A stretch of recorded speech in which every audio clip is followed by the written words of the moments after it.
it is very clear that higher social emotional intelligence leads to more financial freedom because you're going to be able to harvest more financial opportunities. I also think that solving your own matrix is incredibly important for understanding your money patterns. So I don't do a lot of this work because I don't do a lot of the financial side, but they have found that certain personality traits correlate with better financial awareness and better financial habits. Welcome to the Wealthy, Wealthy, Wise podcast. If you would like to listen in on thought-provoking conversations with countercultural thought leaders and experts in the fields of wealth, health, and relationships, the 3 keys to having what I call a wealthy, wealthy life, then this is the show for you. I'm Krisstina Wise, real estate investor, best-selling author, Falling for Money, and founder of Wealthy, Wealthy, where I serve as your personal guide to money, health, and happiness. Welcome back to Wealthy, Wealthy, Wise. In this episode, I interview Vanessa Van Edwards. This was a really fascinating interview.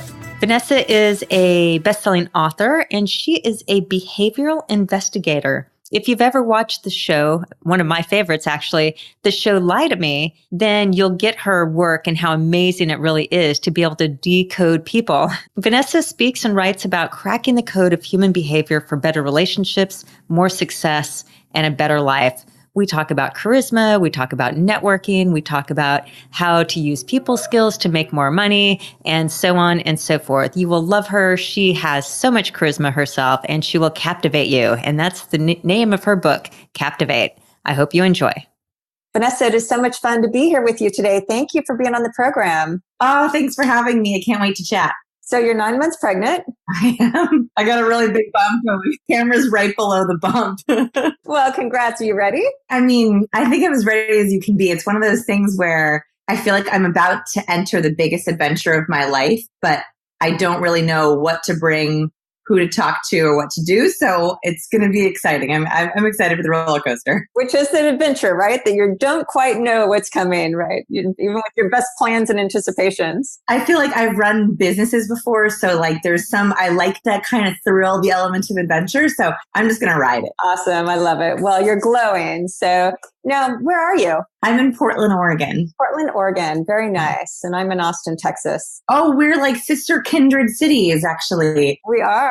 Portland and Austin, we fight for the same tagline, which is keep Austin weird. Or keep Portland weird. We fight for that. But I think Austin might be a little weirder than Portland at times. Probably, but Portland's a great town. It's so beautiful.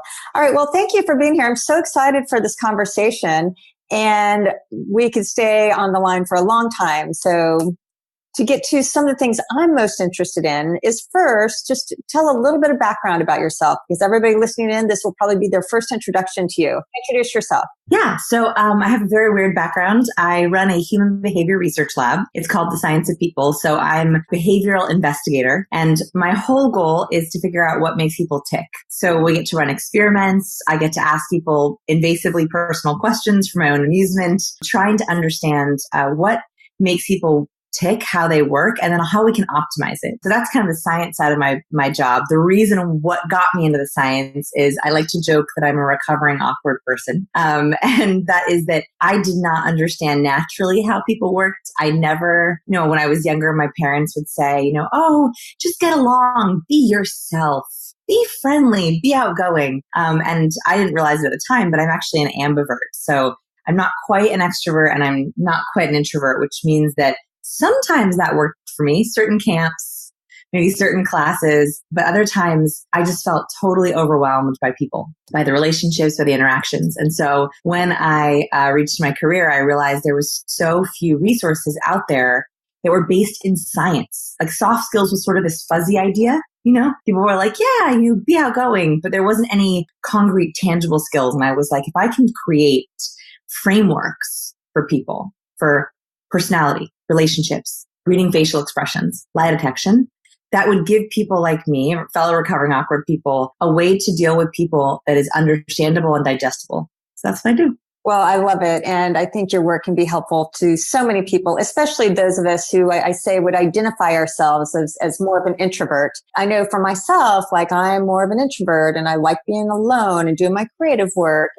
but I'll speak on stage. I do events. I do public work, and I can do that. But I really have to almost go against that natural tendencies in so many capacities and then retreat and go off on my own. So it's a real effort. Now, that's one thing. For example, if I am speaking or I'm going into a certain situation where it's not social, it's business. So I can handle a business situation. But when it's social, like going to those awkward networking events where you don't know anybody and walking in a room and just feeling that really uncomfortable, or in a room with a bunch of extroverts who can just talk about anything and introduce themselves. So what do you say about that? Are there like these two categories of people?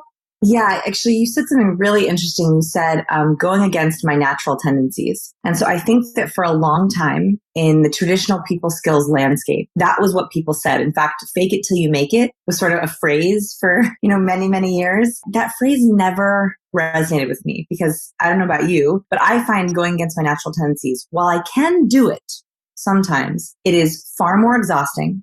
I produce lower quality contacts. I dread those kinds of events. So I can do it, but I don't think it means we should do it. What we have to think about here is instead of asking the question, how can I go against my natural tendencies? In other words, how can I force myself to be an extrovert at business situations or the opposite? What I would rather think is how can I put myself in situations or with people that allow me to use my natural tendencies? So for example, most people are ambiverts. And it sounds like just from the little bit that I just heard, you probably are an ambivert. Ambiverts, typically they love alone time. They need recharge time. But there are certain situations where they can dial up their extroversion and be okay as long as they have their refuel time. And there's certain situations in people that trigger anxiety or wanting to withdraw. But as long as they avoid those people and places, they're okay. So most of us, studies say about 80% of people are actually ambiverts. I know it was the age of the introvert. Susan Cain brought in, ushered in introvert. But I think that most people actually aren't true introverts. Very small part of the population are true extroverts and true introverts. So for ambiverts, what's really important for us to know is, and this is important for introverts as well, is who are the people or what are the places that trigger my strengths and who are the people and what are the places that trigger my insecurities. I don't say weaknesses because that's not actually what it is. We can be good at what we don't like, right? We can develop the skills to do that.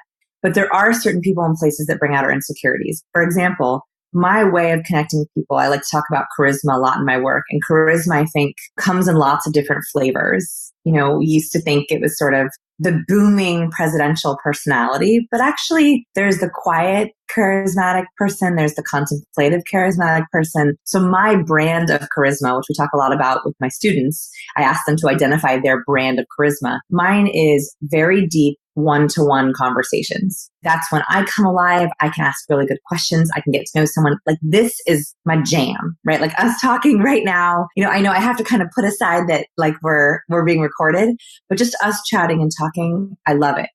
So what's hard is at networking events with massive amounts of people, all of my little insecurities get triggered. First is group talk, which immediately gets us into more shallow discussion. I don't do so well with shallow discussion. I don't do so well with the weather. I don't do so well with, so how's the fam? I just don't, I like become this kind of awkward, bumbling, stumbling mess. So that's an insecurity.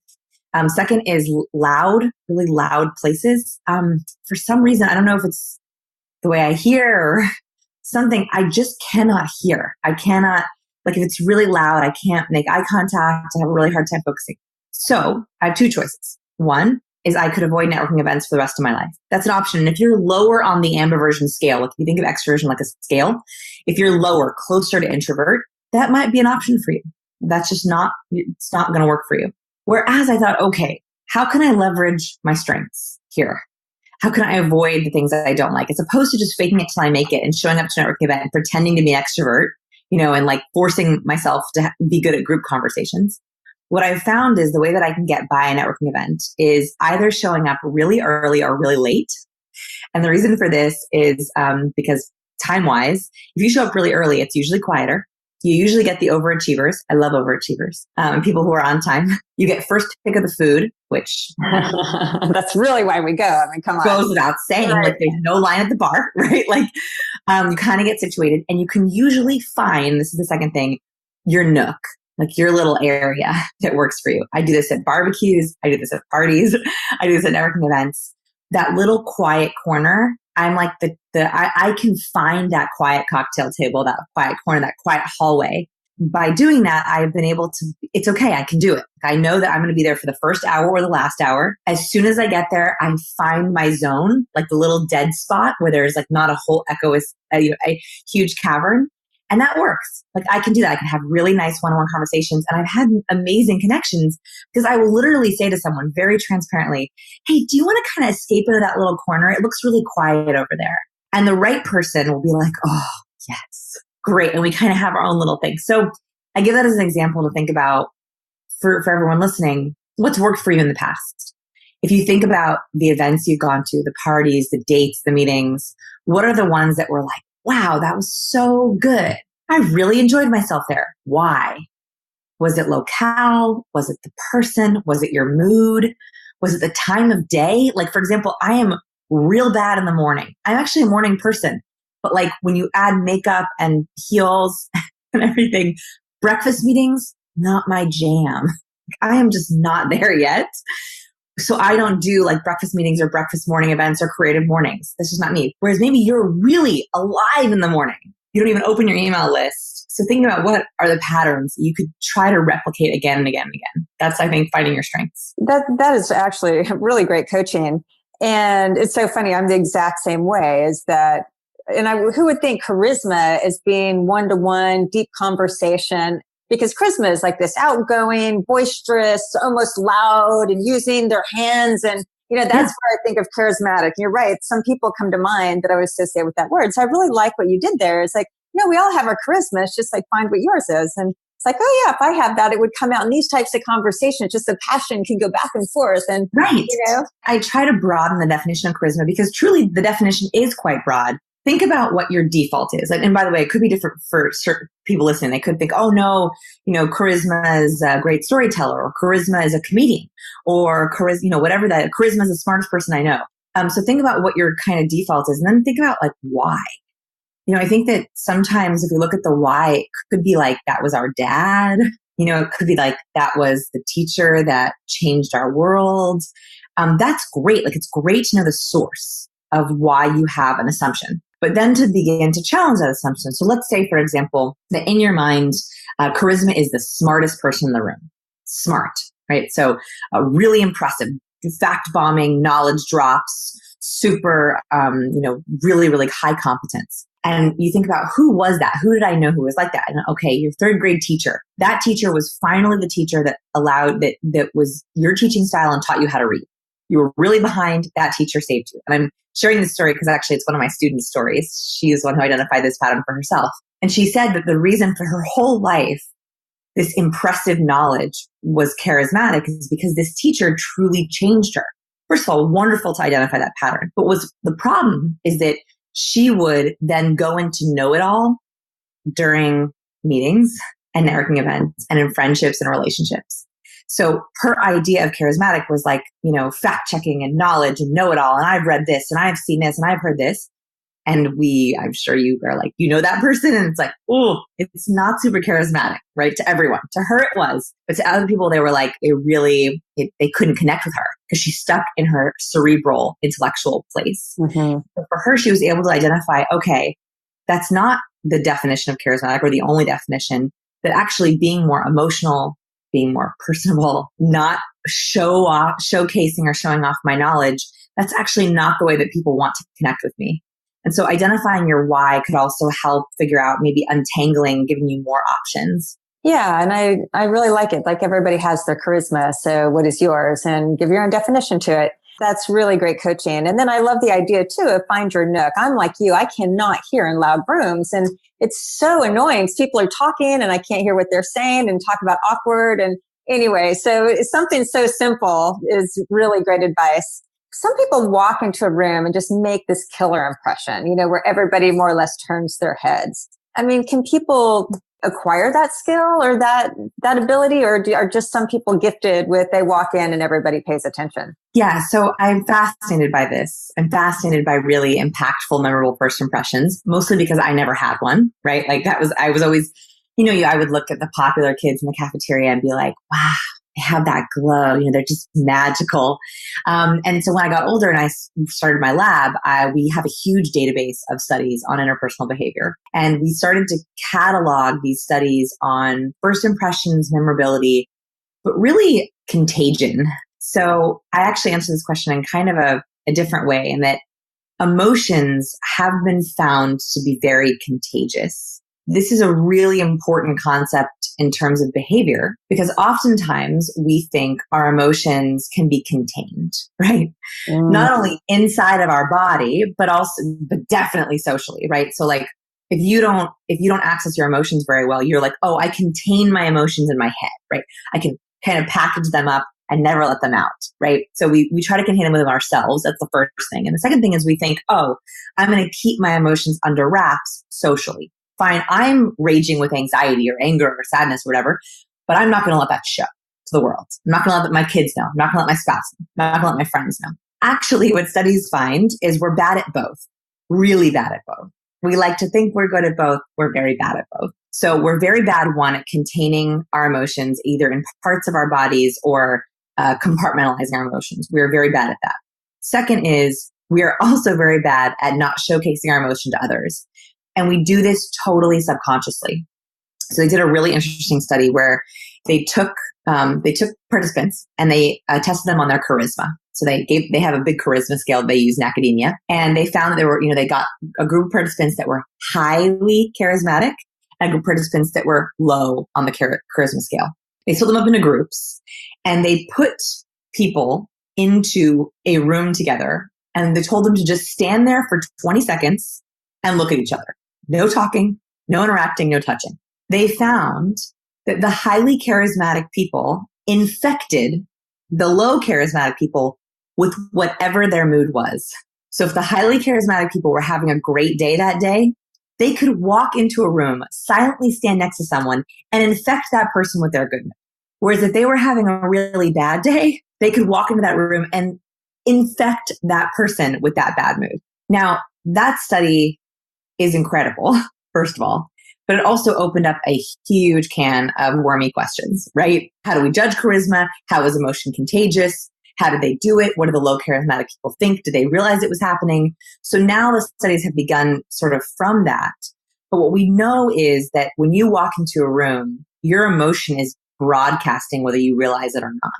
And so I think that what's really important to think about is, first of all, showing up in places with where your natural strengths are showing. So you're more highly charismatic, you're more infectious. And then if you're going to show up to a place, you make sure you're in a mood that you actually want to infect. So if I know that there's a networking event or a party or something that I just am dreading, I do not want to go, I don't go. Because unless I can snap myself out of that funk, it's not worth infecting other people with my funk. Because no matter how charismatic I am, I'm infecting people with something negative. And so I think that it has actually a lot to do with our internal emotional state. And we don't quite know how that works. In my TED Talk, I talk a lot about how we think it works, how we think emotions are contagious. But the very baseline, we know that whatever we feel, we want to be comfortable infecting. Wow, that is so good. And it's really simple. And it's true. I mean, we all know that somebody can walk in the room, they're in a shitty mood, and they just come and they just infect the entire room. Everybody was jovial and happy and chit-chatting. That person walks in and they have that bull in the china shop, or just that, like I said, that shitty mood. And everybody's like, oh, what the heck? And it just brings the whole energy down. So we all know that, but you're right. Going into a social situation or something like that, it's that same check-in, because if we're not aware of it, we are going to give off whatever we're feeling. If it's that anxiety, that is those insecurities, that uncomfortable awkwardness, we're going to show up awkward if we're feeling awkward. Yes. So what's interesting is, this is just a recent thought that I experienced. I got off the phone with a friend and I was really kind of irritable afterwards is the best way to describe it. And I thought to myself, I wasn't irritable before. Everything's fine. Why am I so irritable? And I realized I think I caught her bad mood. Mm-hmm.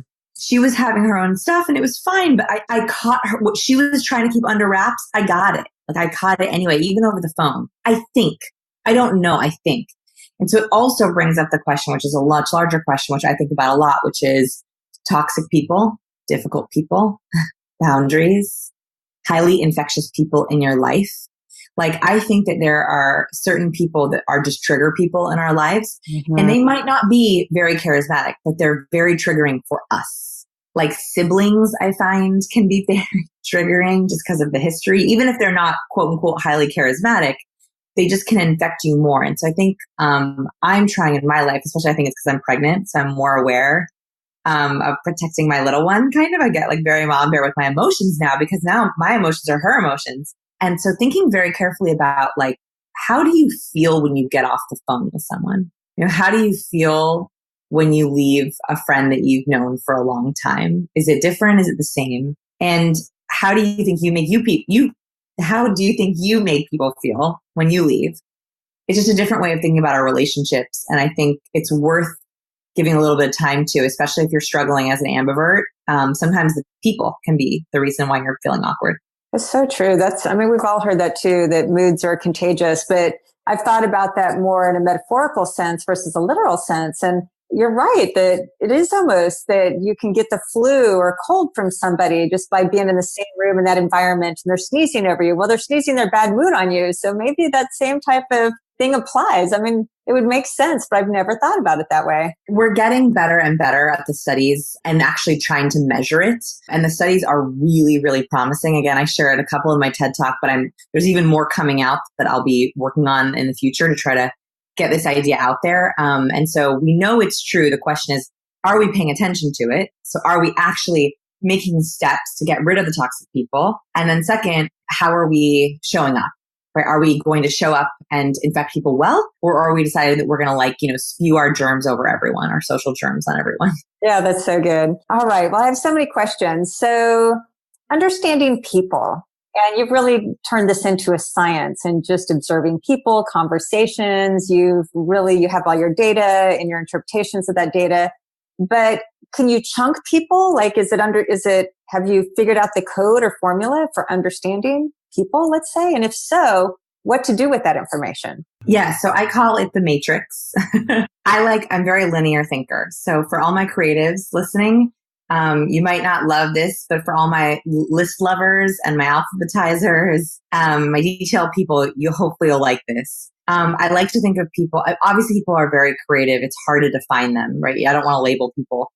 However, I find it very helpful to at least solve the basic traits about a person. And so one thing that we've developed in our lab that we use all the time, I talk about it all the time in my book, is that there are 5 basic personality traits that everyone has. And this is very backed up in academic research. So if you look at like Myers-Briggs or DISC or Enneagram, those are kind of helpful, but they have not been backed up in academic research as of yet.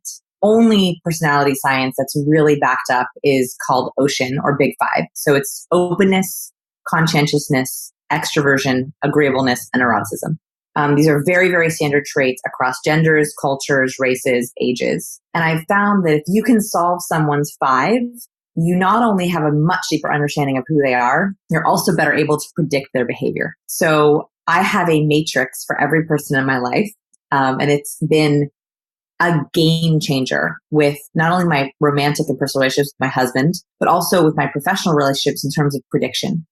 Understanding when an employee comes into my office, how they're going to react to a new piece of information or a new project or a business change, and trying to predict who will be a good friend, who won't be a good friend, who will be a good colleague, who won't be a good colleague, who's going to be a very difficult client, who's going to be a very easy client. And so that is the closest thing I think we have to creating a people code. There are, of course, a lot more things about a person than just their big 5. And so the way that I think about it is I have a matrix where it's a circle. So if you have the 5 personality traits, and then inside that circle, if you can get a little bit deeper, you can hopefully find their appreciation language, which is the research based on Dr. Gary Chapman's work on love languages. And if you really can get even deeper, the inner level of someone is called a value language or a value resource. And this is research done by Professor Foa and his colleagues, which found that each of us have an inherent value that we're always searching for.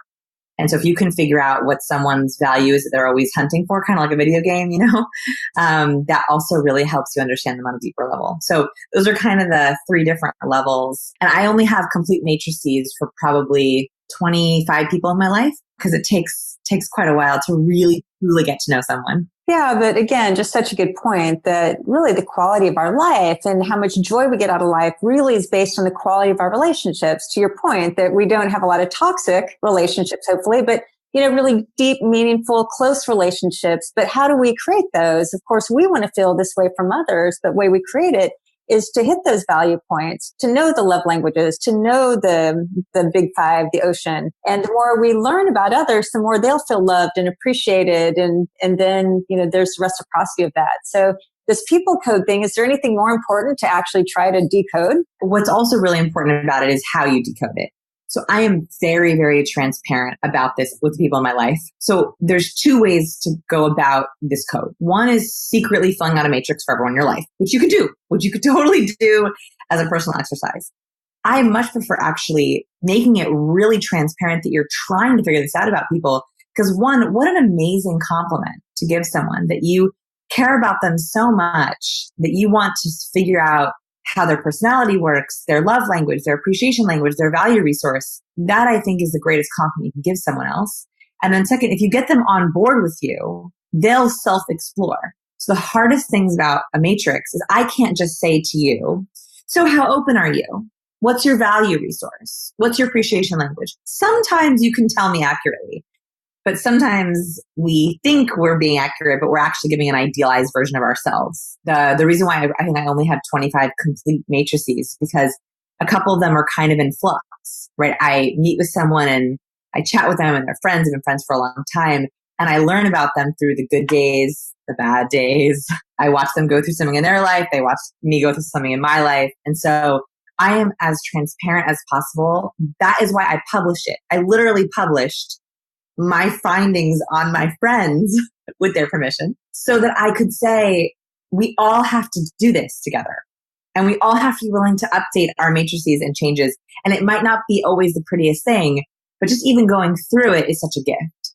That's really great. I love that. A couple more questions. So body language, I read something that you actually studied under the person that coached the actor under Lie to Me, which I love that show, by the way. It was just such a great show. So Lie to Me is a great show. Everyone should watch it, streaming on Netflix.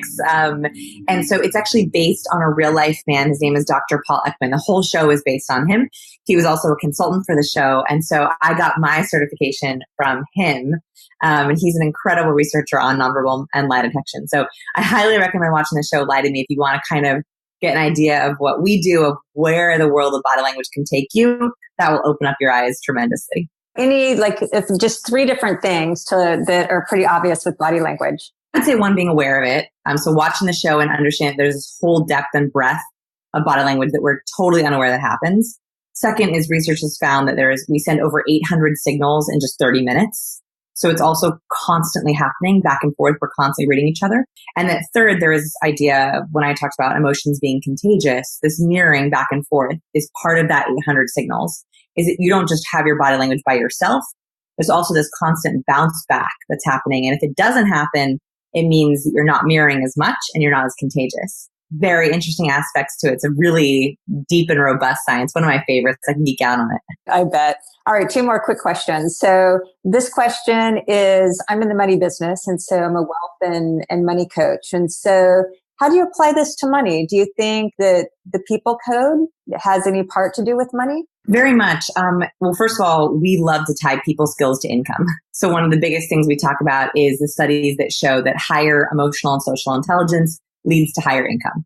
And this is because I think when we have really strong relationships, we're able to connect with people faster, get more deals, get more yeses, land more sales, weed out toxic people, those kinds of things, troubleshoot better, be a better manager, all those things. So that's the first thing, is that it is very clear that higher social emotional intelligence leads to more financial freedom because you're going to be able to harvest more financial opportunities. I also think that solving your own matrix is incredibly important for understanding your money patterns. So I don't do a lot of this work because I don't do a lot of the financial side, but they have found that certain personality traits correlate with better financial awareness and better financial habits. So for example, people who are, I don't know these very well because again, I don't teach them as much, but I think that when you're in a relationship and you and your partner are both higher in agreeableness, which is like your ability to kind of say yes, go with the flow. Sure, let's try it.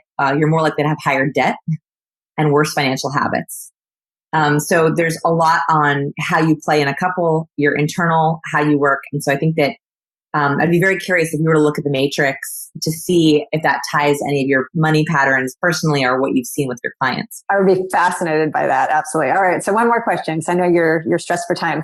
So I asked this question of all my guests. And what I try to do on the Wealthy podcast is do some myth busting. Because most all of us, we're caught in our habits and our mindsets and in our environments, and what we believe to be true maybe hasn't been challenged for a long time. And if they're false beliefs, they may be sabotaging what we're really going for in life. So based in your work and in your life, is there any like big old glaring myth that you want to bust that you just want to call BS on? Yeah, I think this is a perfect tie back to what we talked about, which is that not all charisma is created equal, and everyone is charismatic in their own way. This is not just for you. So like knowing you have an internal seed of charisma, if you just know how to turn it on or grow it, but also that everyone you interact with has their own brand. And the greatest gift you can give a fellow human being is trying to honor their natural way of being charismatic. Mm. And it's not trying to force someone to be more extroverted. It's not trying to force someone to be more like you. It's not trying to fix someone. It's trying to figure out who are they? Who are they really? How are they wired? What's their personality? What's their value? What's their appreciation? And how can you honor them for that? I think if we go about our life trying to find that, as opposed to trying to be more memorable, trying to be more charismatic, which is this huge myth that I think just doesn't really work. It's not that simple. That's the faster way to being charismatic. And it's a much better way to interact. Well, I love it. Well, your book is Captivate. Yes. You'll talk about all of this in detail, I'm sure, in the book. So I can't wait to read it myself. We'll put, of course, a link to your book and to you in the show notes. But thank you so much for being here with me today. And you're such a gift. And again, I had 10,000 questions, but thank you so much for being here. Oh, my pleasure. Thanks for having me. And thanks everyone for listening. And so ends another episode of the Wealthy Life podcast, where Krisstina brings you unconventional, cutting-edge strategies from leading experts to optimize your wealth and your health. As a token of gratitude for listening, go to podcast.fallingformoney.com and download a free copy of her best-selling book, Falling for Money. If you're ready to change your relationship with money, head on over to podcast.fallingformoney.com and download your free copy today.